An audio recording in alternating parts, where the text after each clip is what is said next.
Hi there everyone, I'm Mr. Boucher. I'm the K through 8 Math and Science Curriculum Coordinator. This year's BAT counts are a little bit different than in previous years. In past years, we've had all the kids go out, collect their data, and then bring that data back to their teachers. The teachers have inputted that data into our database, and we've run some analysis from there. This year, we're asking your help to have the kids put in their data on their own into our system. So here we go.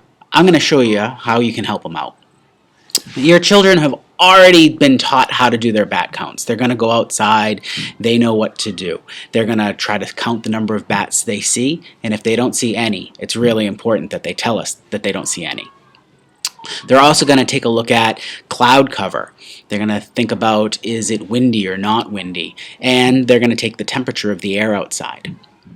Along with us trying to have the students enter in their own data, we're also going to try to see if we can track if there are bats more likely found in some parts of Bedford than other. So to do that, we need to know where your child collects their bat data. So all the directions are written below this video, but I'm going to go through it in this video very quickly as well.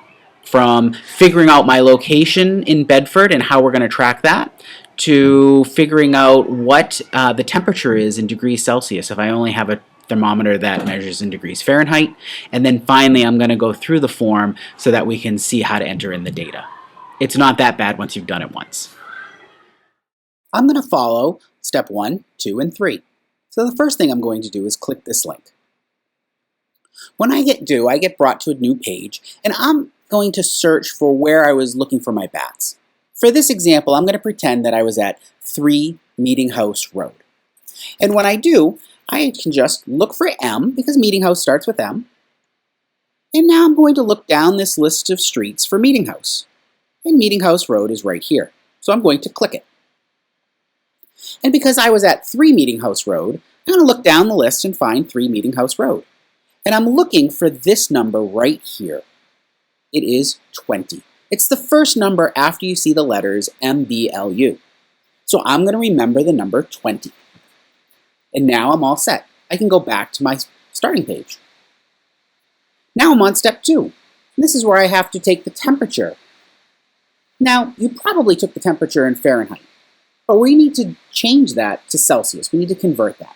So degrees Fahrenheit to degrees Celsius, I'm going to click this link, and I'm going to type in, let's pretend it was 74 degrees Fahrenheit. Down here, I can see that 74 degrees Fahrenheit is equal to 23.33333 degrees Celsius. Now, we don't need all the decimals, so we're going to round to the nearest degree.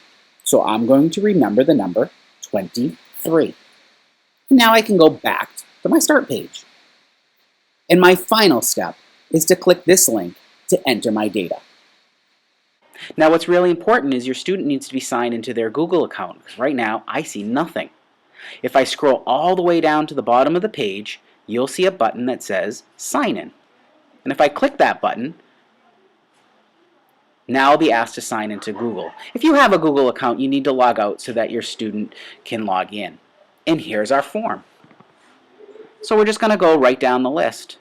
What's your first name? I'm going to pick the name Max. Next question is, what's your school? So you're going to pick your school. Then you're going to find your teacher. And next we're going to say the day that we've collected our data. Not the day we're entering in our data, but the day we're collecting our data. So I click the little picture of a calendar and I pick the date.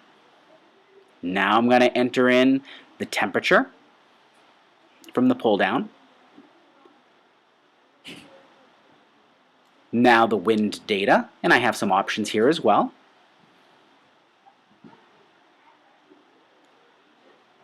Then the cloud cover,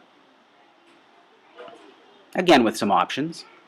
And then this is the box where we type in the number we found from step 1. In our case it was 20. And then finally we're going to put in how many bats we saw. Then we click Submit. If I scroll back up to the top of the page, there it is. Everything has been entered. If I need to put in another count on another day, I simply start the process all over again. If it's from the same location, you can skip step 1. You already know where you were. If you need to convert your temperature, you can do that again too, and then just enter into the form.